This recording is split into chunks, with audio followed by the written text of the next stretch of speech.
Mən bildiyiniz kimi boğazımdan əməliyyat olmuşam, ona görə bəlkə danışmağa icazə vermirlər.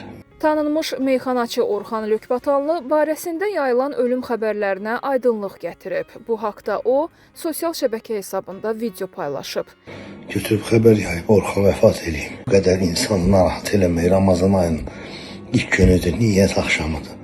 Belə bir şərəfsiz, belə bir nətər deyim, ağıla sığmaz, yalan bir addım atan adamı Səs tellərindən əməliyyat olunan meyxanaçı xəbərlərdən təəssüfləndiyini bildirib. Hansısa vicdansız ona Azərbaycanlı demək olmaz. O elə Azərbaycanlı düşmənidir.